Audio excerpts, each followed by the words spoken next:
पश्चिम बंगाल में चुनाव चल रहे हैं। 4 मई को वोटों की गिनती होगी, लेकिन इस बीच देश की सुरक्षा से जुड़ा एक बड़ा मामला है जो ममता बनर्जी की सरकार पर लगातार सवाल उठा रहा है।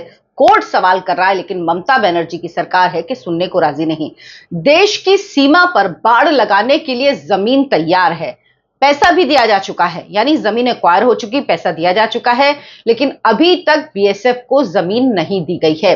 दरअसल जो जमीन होती है बाड़ लगाने के लिए वो राज्य सरकार ही देती है, लेकिन अभी तक ममता बनर्जी की सरकार ने नहीं दी है। ये मामला कोर्ट में है। जज ने कहा कि ये सिर्फ देरी नहीं है, ये राष्ट्रीय सुरक्षा का मामला है। 127 किलोमीटर की जमीन देनी, जिसमें सिर्फ 8 किलोमीटर दी गई है। ये गैप आंकड़ा नहीं है, सिस्टम की कहानी बता रहा है। सरकार किस तरह से काम कर रही है ये बता रहा है। और ये कोर्ट ने नहीं कहा, मैं कह रही हूं कि सरकार की मंशा पर सवाल उठा रहा है कि आखिर देश की सुरक्षा से जुड़े मामले में ममता बनर्जी इस तरह से काम क्यों कर रही हैं। नमस्कार, बहुत बहुत स्वागत है आपका। आप देखना शुरू कर चुके हैं आयन भारत डिजिटल। आपके साथ मैं हूं डॉक्टर अर्चना सिंह। दरअसल ये पूरा मामला क्या है? ये सीधा सीधा मामला है, भारत बांग्लादेश की सीमा पर बॉर्डर पर फेंसिंग होनी है ताकि घुसपैठिए इलीगल तरीके से भारत में प्रवेश ना कर पाए। ये इसका मेजर कंसर्न है, क्योंकि बंगाल से सबसे ज्यादा घुसपैठ होती है। आपने देखा होगा जब एसआईआर की शुरुआत हुई तो किस तरह से लोग लाइन लगा के बॉर्डर्स पर इकट्ठा थे बॉर्डर पार जाने के लिए, क्योंकि उनको डर था कि एसआईआर में उनका सच पकड़ा जाएगा। और उन्होंने यहाँ के Aadhaar card, voter ID card, ration card सब कुछ बनवा लिया था। तो घुसपैठ होती है, वहां से देश के दूसरे हिस्सों में घुसपैठिए पहुंचते हैं, वहां बाकायदा नेक्सस के तहत उनको पहुंचाया जाता, उनके लिए सारे प्रबंध किए जाते हैं। तो इसको रोकने के लिए बीएसएफ को जमीन 127 किलोमीटर में देनी है पश्चिम बंगाल सरकार को, लेकिन उसने नहीं दिया और फिर उसके बाद मामला कोर्ट में गया है। बंगाल के 9 जिलों में जमीन एक्वायर हो चुकी है। दरअसल 31 मार्च तक हाई कोर्ट ने आदेश दिया था, कलकत्ता हाई कोर्ट ने, कि बीएसएफ को जमीन सौंप दिया जाए, लेकिन अभी तक हुआ क्या, प्रोग्रेस क्या हुई? 127 किलोमीटर में से मात्र 8 किलोमीटर जमीन बीएसएफ को हैंडओवर की गई है। कोर्ट सिर्फ इसलिए नाराज नहीं हुआ, इसलिए नाराजगी नहीं जताई कि इसमें देरी हो रही है। जिस तरीके से है वो भी बहुत गलत तरीका है, क्योंकि एफिडेविट दिया जाता है। जो एफिडेविट दिया गया उसमें राज्य सरकार ने डिटेल्ड हलफनामा नहीं दिया है, एक स्केची रिपोर्ट, एक रिपोर्ट सी बना के दे दी है। मतलब कुछ क्लैरिटी ही नहीं है, एफिडेविट ही नहीं है, तो आगे उस पर काम कैसे होगा? अब जो लैंड एक्वायर की जा चुकी है, जिसका कॉम्पनसेशन दिया जा चुका है, जमीन खरीदी जा चुकी है, लोगों को मुआवजा मिल चुका है, लेकिन उसके बाद भी वो जमीन बीएसएफ को अभी हैंडओवर नहीं की गई है। अब जब कोर्ट ने इसका कारण पूछा तो ममता बनर्जी की सरकार के अधिकारियों ने क्या कारण बताया? उन्होंने कहा, हम चुनाव में व्यस्त थे। चुनाव में कितने समय से व्यस्त हैं? कब से व्यस्त हैं? यह मामला कब से चल रहा है? तो कोर्ट ने क्या कहा, राष्ट्रीय सुरक्षा चुनाव से ऊपर है। और क्या सारे काम रुक जाते हैं?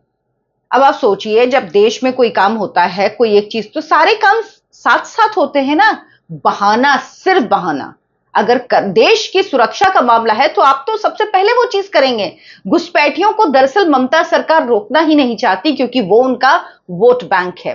ये इतना बड़ा मुद्दा क्यों बना है? भारत और बांग्लादेश का जो बॉर्डर है वो जो 4096 किलोमीटर का है, इसमें सबसे बड़ा जो हिस्सा है वो वेस्ट बंगाल से लगता है, क्योंकि पार्टीशन के टाइम पे जो पाकिस्तान था, ये फिर उसके बाद ये बांग्लादेश जब अलग हुआ तो इसका ये वाला हिस्सा जो सबसे ज्यादा हिस्सा है 4096 किलोमीटर में भारत बांग्लादेश बॉर्डर का, उसका मेजर जो हिस्सा है वो किससे लगता है? वेस्ट बंगाल से लगता है।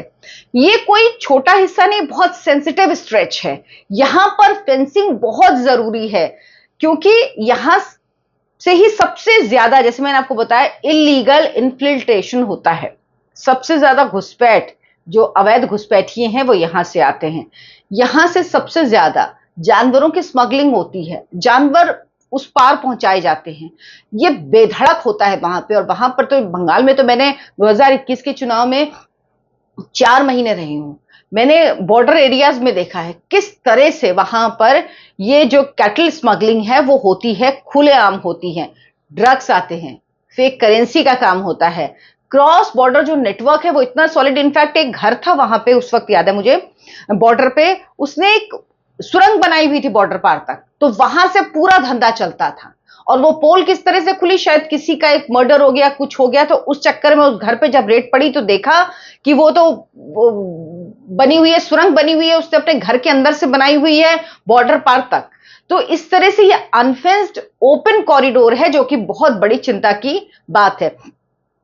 कोर्ट ने कहा कि 3 कैटेगरीज की जमीन है, 3 कैटेगरीज में कोर्ट ने खुद डिवाइड किया। एक जो एक्वायर हो चुकी है और कॉम्पनसेशन भी दिया जा चुका है, यानी उसका काम खत्म हो चुका है। दूसरा जिसका प्रोसेस चालू है, और तीसरा प्रोसेस शुरू ही नहीं हुआ है जिसका। अब जब जो जमीन कोर्ट का कहना है कि आप एक्वायर कर चुके हैं, उसका कॉम्पनसेशन दिया जा चुका है, तो यहां पर तो आप कोई एक्सक्यूज दे ही नहीं सकते। यहां पर तो कोई कारण ही नहीं है कि वो जमीन भी आपने अभी तक बीएसएफ को नहीं दी। ये साफ आपकी नीयत दिखाती है, बताती है कि आप दरअसल देना ही नहीं चाहते हैं ये जमीन बीएसएफ को। ये सिर्फ लैंड ट्रांसफर का दरअसल मामला नहीं है। ममता बनर्जी इसको लगातार स्टेट वर्सेस सेंटर बनाती है। जब एसआईआर के दौरान घुसपैठ की चर्चा हो रही थी कि अवैध घुसपैठी आते हैं, तो ममता बनर्जी ने कहा था बीएसएफ घुसपैठ कराती है। बताइए, वो सिक्योरिटी फोर्सेस पे आरोप लगाती, कहती है वो तो केंद्र सरकार के अधीन है, घुसपैठिए कैसे आते हैं, कैसे आ सकते हैं, वहां बीएसएफ तैनात है।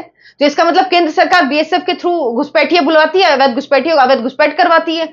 ये मतलब घुसपैठिए आते हैं, और वो किस धर्म से आते हैं आप जानते हैं, बांग्लादेश से आते हैं, लेकिन उसकी पूरी रिस्पॉन्सिबिलिटी, लेकिन बॉर्डर सिक्योरिटी की रिस्पॉन्सिबिलिटी केंद्र की होती है, सेंट्रल फोर्सेस की होती है। इसीलिए ममता बनर्जी पूरी रिस्पॉन्सिबिलिटी सेंटर पर डाल देती हैं, लेकिन उसके बावजूद वो जमीन नहीं देती और अपनी जिम्मेदारी से बचती हैं।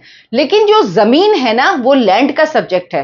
केंद्र को, केंद्रीय एजेंसियों को अगर कुछ बनाना है तो जमीन उनको राज्य से ही लेनी होगी, यानी पॉलिसी जो है वो प्रायोरिटी में नहीं है। ममता बनर्जी को क्लैश की राजनीति करनी है, हमेशा वो टकराव की राजनीति करती हैं और आरोप की राजनीति करती हैं। देश की सुरक्षा, राष्ट्रीय हित के जुड़े मुद्दों पर भी वो इसी तरह की राजनीति करती हैं।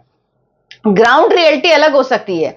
बॉर्डर डिस्ट्रिक्ट्स में जमीन विवाद होता है, कंपनसेशन और कंसेंट का इशू भी होता है, पॉलिटिकल सेंसिटिव एरियाज होते हैं, माइग्रेशन का नैरेटिव भी चलता है। और दूसरी बात, जो ब्यूरोक्रेट हैं वो धीमे तरीके से काम करते हैं, फाइल अटकाए रहते हैं, मल्टी लेयर डिले होता है इसमें, लेकिन सरकार की तरफ से कुछ नहीं किया जाता। इसके सबसे बड़े खतरे क्या हैं? सिक्योरिटी रिस्क है ही है। अब जितनी देर फेंसिंग नहीं होगी, उतना जो बॉर्डर है वो ओपन रहेगा, पोरस रहेगा। कोर्ट ने डायरेक्ट इंटरवेंशन किया, उसके बाद सोचिए कोर्ट मॉनिटरिंग कर रहा है, डे टू डे रिपोर्ट मांगी गई है, लेकिन उसके बावजूद भी ममता बनर्जी की सरकार काम नहीं कर रही है। क्रेडिबिलिटी पर सवाल उठाया है कोर्ट ने, कहा है कि ये जो तरीका है ये बिल्कुल ठीक नहीं है। जो डिले है ये कॉस्ट और रिस्क दोनों को बढ़ाता है। जाहिर सी बात है, कोई प्रोजेक्ट अगर डिले होता है तो उसकी कॉस्टिंग बढ़ती है और रिस्क बढ़ता है।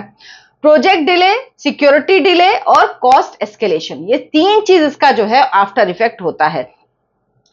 कोर्ट ने अब कहा है कि अगली सुनवाई में वो प्रोग्रेस देखेगा। स्टेट को कहा है कि डिस्ट्रिक्ट वाइज डिटेल्स हमें दीजिए, जिले के अनुसार डिटेल दीजिए, डेली की एक्शन रिपोर्ट दीजिए। अगर कंप्लायंस नहीं हुआ तो कंटेम्प्ट का खतरा है और सेंटर का रोल और बढ़ सकता है, यानी कोर्ट को इंटरव्यू करना पड़ेगा। अगर कंटेम्प्ट हुआ तो कोर्ट के आदेश के नहीं मानने पे कंटेम्प्ट होता है। ममता बनर्जी मानने को राजी ही नहीं है कोर्ट का आदेश, लेकिन अब पश्चिम बंगाल की जनता जो वोटिंग करने वाली है दूसरे चरण की, आखिरी चरण की वोटिंग कल, उसमें तय हो जाएगा कि वाकई क्या होगा। पश्चिम बंगाल की जनता देश के साथ है, देश की सुरक्षा से जुड़ा मुद्दा उनके लिए बड़ा है, या ममता बनर्जी का नैरेटिव काम कर जाता है। क्योंकि ये देखना होगा कि जनता के बीच क्या मुद्दा ज्यादा इको करता है और वही फिर इस चुनाव में काम करेगा। लेकिन ये समझना होगा कि ममता बनर्जी की सरकार देश की सुरक्षा से खिलवाड़ कर रही है, गंभीरता से नहीं ले रही, क्योंकि उनका वोट बैंक जो अवैध घुसपैठिया है वही है, और उसके दम पर उनको लगता है कि वो चुनाव जीतती हैं, जीतती रहती हैं, तीसरा टर्म है। लेकिन अरविंद केजरीवाल की तरह ममता बनर्जी भी कहीं ना कहीं आप कहिए कि टकराव की राजनीति करती हैं, और उनको लगता है कि शायद ये करके वो बंगाल के लोगों के ज्यादा नजदीक रह सकती हैं। तो अब देखना है 127 किलोमीटर से 8 किलोमीटर के बीच जो फर्क है वो सिर्फ दूरी नहीं है, बताता है कि सिस्टम जमीन पर कितना काम करता है, कितना कागज पर काम करता है और क्या नीयत है ममता बनर्जी की सरकार की। आप क्या सोचते हैं उस पर? आपको क्या लगता है कि ममता बनर्जी को इस पर जल्द से जल्द फैसला लेना चाहिए या वो सिर्फ अपने पॉलिटिकल फायदे के लिए सब कुछ कर रही हैं? कमेंट करके मुझे जरूर बताइएगा। वीडियो को लाइक करिए, शेयर करिए और हमारे चैनल आयन भारत डिजिटल को सब्सक्राइब जरूर कीजिए। धन्यवाद, नमस्कार।